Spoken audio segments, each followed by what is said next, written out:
하나님께 드리는 예배를 통해 기쁨을 회복하는 하루의 시작입니다. 다른 것으로가 아닌 하나님께 예배하는 그 가운데에 진정한 만족과 기쁨을 회복하는 우리 모두가 되기를 간절히 소망합니다. 오늘 우리에게 주시는 하나님의 말씀은 사무엘기하 6장 12절에서 23절까지입니다. 우리 각자의 자리에서 다 함께 읽겠습니다.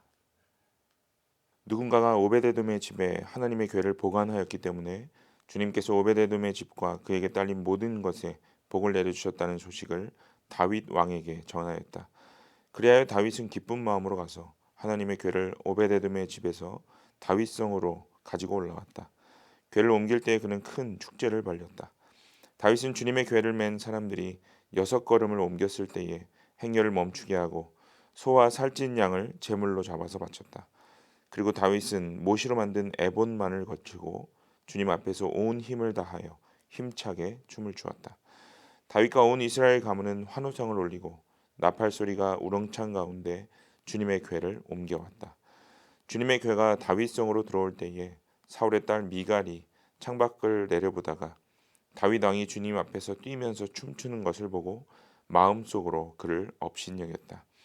그들이 주님의 궤를 들어다가 다윗의 궤를 두려고 쳐놓은 장막 안 제자리에 옮겨 놓았을 때에 다윗이 주님 앞에 번제와 화목제를 드렸다. 다윗은 번제와 화목제를 드리고 나서 만군의 주님의 이름으로 백성에게 복을 빌어주고 그곳에 모인 온 이스라엘 백성에게 남녀를 가리지 않고 각 사람에게 빵 한 덩이와 고기 한 점과 건포도 과자 한 개씩을 나누어 주었다. 그런 다음에 온 백성이 각각 자기들의 집으로 돌아갔다. 다윗이 자기의 집안 식구들에게 복을 빌어주려고 궁전으로 돌아가니 사울의 딸 미갈이 다윗을 맞으러 나와서 이렇게 말하였다. 오늘 이스라엘의 임금님이 건달패들이 맨살을 드러내고 춤을 추듯이 신하들의 아내가 보는 앞에서 몸을 드러내며 춤을 추셨으니 임금님의 채통이 어떻게 되었겠습니까? 다윗이 미갈에게 대답하였다. 그렇소. 내가 주님 앞에서 그렇게 춤을 추었소. 주님께서는 그대의 아버지와 그의 온 집안이 있는데도 그들을 마다하시고 나를 뽑으셔서 주님의 백성 이스라엘을 다스리도록 통치자로 세워주셨소. 그러니 나는 주님을 찬양할 수밖에 없어. 나는 언제나 주님 앞에서 기뻐하며 뛸 것이요.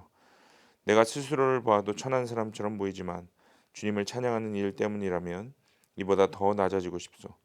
그래도 그대가 말한 그 여자들은 나를 더욱더 존경할 것이요. 이런 일 때문에 사울의 딸 미갈은 죽는 날까지 자식을 낳지 못하였다.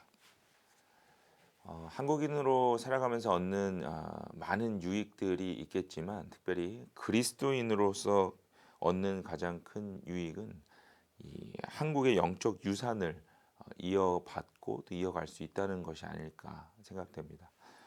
서양 문화와는 좀 다르게 이 한국의 신앙적 문화는요 보다 열정적이고 더 적극적인 면이 참 많습니다. 특별히 예배에 관해서는 더욱 그러하죠. 이 타국에서 볼 수 없는 예배들이 참 많아요. 전례가 없는 이 새벽 예배가 한국 교회에 있고요. 또 수요 예배나 금요 집회도 그러합니다.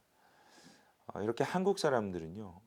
어려운 시기를 지날 때에도 이런 지속적인 예배를 통해 자신의 신앙을 지켜왔습니다. 예배가 중심이 되는 삶이죠. 그런데 한 가지 질문을 던지게 됩니다. 이 많은 예배를 통해 우리가 얻기 원하는 것이 무엇인가 하는 것이죠. 여러분은 예배를 통해 무엇을 얻고 계십니까?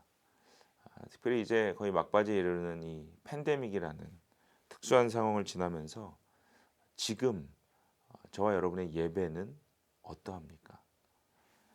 오늘 본문은요. 우리에게 이러한 질문을 던지면서 우리가 하나님께 드리는 예배의 중요성과 또 우리의 영적 태도에 대해서 말씀하고 있습니다. 오늘 말씀을 통해 우리가 삶으로 드리는 예배를 잘 다시 점검할 수 있는 은혜가 있기를 바랍니다. 오늘 본문은 예배의 중심이 되는 이 하나님의 궤, 즉 법궤가 이스라엘 땅으로 돌아오는 그 장면을 기록하고 있죠. 약 20여 년간 블레셋에 빼앗겼던 이 법궤가 다시 본래의 자리로 되돌아오는 역사적인 순간입니다. 다윗은 이것이 가장 중요한 첫 번째 사명인 것을 잊지 않고 있었습니다.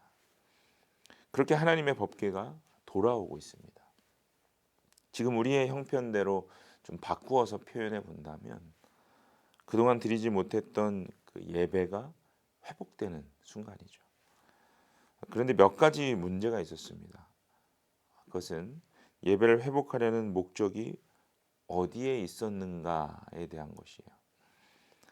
어제 우리가 보았던 이 본문 6장 8절과 9절에는 다윗이 웃사가 죽는 장면을 보면서 하나님의 궤를 포기하는 모습이 기록되어 있었습니다. 이렇게 얘기했죠. 이래서야 주님의 궤를 내가 있는 곳으로 옮길 수 있겠는가? 이렇게 두려워하면서 다윗은 주님의 궤를 다윗성으로 옮기지 않고 가드 사람 오베데돔의 집으로 보내버립니다. 그런데 하나님께서 블레셋 사람이 이 오베데돔에게 법궤를 통한 축복을 주시죠. 오베데돔은 가드 사람, 즉 블레셋 사람이었습니다. 오늘 본문 12절을 보세요. 오베데돔의 집에 축복이 임한 것을 누군가가 다윗에게 보고합니다. 그제서야 다윗은 기쁜 마음으로 다시 법궤를 옮기기 시작하죠.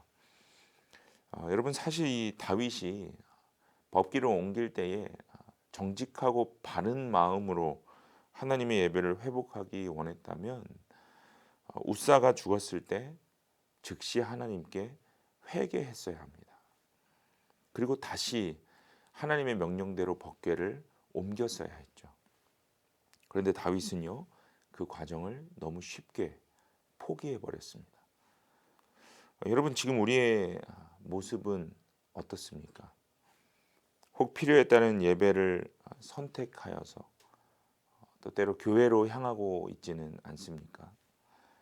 그 결과가 어떠한지를 확인한 후에 참여하고 싶지는 않으세요? 여러분 예배의 중심은요, 바로 거룩입니다. 거룩은 하나님과 함께 예배하고 대면할 때 회복되어지는 것입니다.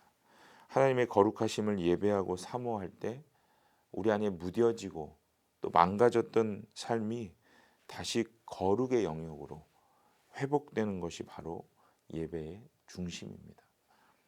그런데요, 그 목적이 상실된 예배를 드릴 때가 간혹 있죠.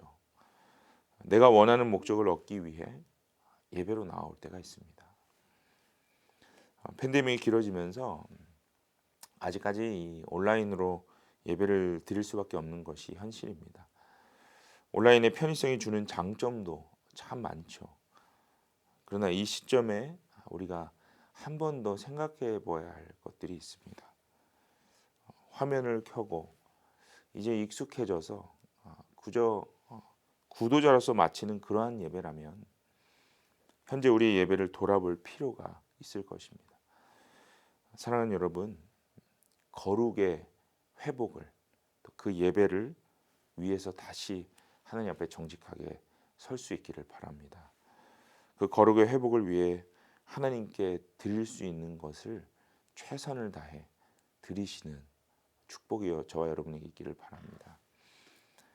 다윗이 이렇게 다시 하나님의 법궤를 성으로 옮기기 시작합니다. 그러나 다시 시작한 이 이동은요, 이전과 조금 달랐죠. 하나님께서 명령하신 대로 다시 정비해서 법궤를 옮기기 시작해요. 오늘 본문은 간단히 지나가고 있지만 오늘 본문의 병행 구절인 이 역대기에 보시면 무려 24절이라는 긴 시간을 할애해서 이전의 실패를 회복하는 다윗의 마음가짐을 기록합니다. 그랬을 때, 그렇게 다시 수정하고 하나님의 명령을 따랐을 때, 그때 다윗이 기쁨을 얻게 됩니다. 처음에 아무런 준비 없이 그저 수레에 실어서 법궤를 나를 때 다윗은 법궤를 쉽게 포기했습니다. 그러나 다시 거룩의 회복을 위해서 철저하게 준비했을 때 그는 결국 예배 회복의 기쁨을 다시 누리게 됩니다. 그리고 다윗은 온 힘을 다해서 춤을 추었고 그 기쁨을 온 백성들과 나누기 시작했습니다. 이것이 바로 예배를 회복하는 사람들의 마음이고 현실입니다. 그런데 안타깝게도 오늘 본문에 한 사람이 그 기쁨의 영역에서 제외되었죠. 바로 다윗의 아내 미갈입니다. 16절과 20절 이 두 구절을 보시면요. 미갈은 다윗이 춤추는 모습을 보면서 마음으로 그를 업신여겼다라고 기록해요. 그리고 나서 결국 다윗에게 자신의 마음을 표현해 버립니다. 20절이죠. 오늘 본문에서 다윗은요. 실패한 예배를 다시 회복하려고 애쓰는 사람으로 표현되고 있습니다. 그러나 미갈은 끝까지 관찰자로 등장해서 예배를 비판하고 판단했습니다. 결국 미갈은 끝까지 예배 회복을 얻지 못했어요. 그 결과로 오늘 마지막 절을 보시면 미갈은 죽는 날까지 자식을 낳지 못했다고 본문은 기록합니다. 여러분 오늘 본문은요 예배 회복의 중요성을 말씀하고 있습니다. 잠시 예배의 자리를 실패했다면 오늘 다윗과 같이 다시 시작할 수 있는 은혜가 있으시길 바랍니다. 말씀드렸듯이 다윗이 다시 법궤를 옮기려 했던 동기는요 거룩하지 못한 것으로 시작되었었어요. 그러나 하나님께서 다시 결정한 그 다윗의 마음을 전환시키시고 붙드셔서 불순한 동기 속에서도 예배를 통해 또 그렇게 수정되는 과정을 통해 그의 인생을 다시 자리 잡게 하셨습니다. 여러분 이것이 하나님 주시는 은혜입니다. 우리가 잘못 시작하여도 하나님이 그것을 수정해 나가시는 거예요. 그러나 오늘 미갈을 보세요.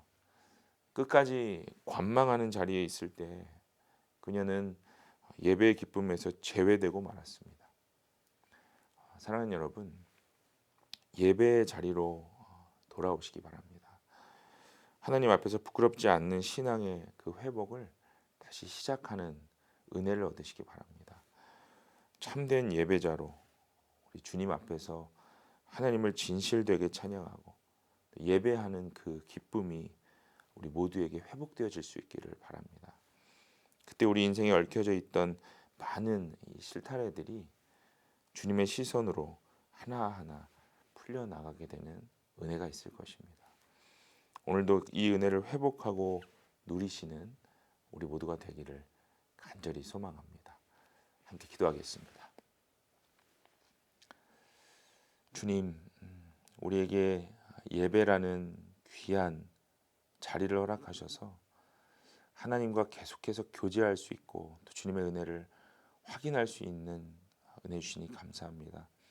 그러나 때로 오늘 다윗과 같이 우리도 정직하지 못한 예배로 나아갈 때가 있고 또 미갈과 같이 관망하는 자리에 있을 때도 있습니다. 그럼에도 불구하고 하나님 우리를 예배의 자리에서 다시 하나하나 회복하시고 전환시켜 나가고 계십니다. 이것이 우리 삶의 가장 큰 은혜인 것을 깨닫게 하시고 정직한 마음으로 주의 예배 앞에 설 수 있는 우리 모두가 되게 하여 주옵소서. 특별히 미갈과 같이 관망자로 남지 않게 하시고 다윗과 같이 다시 수정하고 전환하여서 하나님이 원하시는 예배 가운데에 주님과 깊은 교제 나눌 수 있는 우리의 삶이 되게 하여 주옵소서.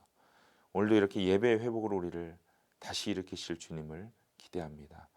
예수 그리스도의 이름으로 간절히 기도드립니다. 아멘.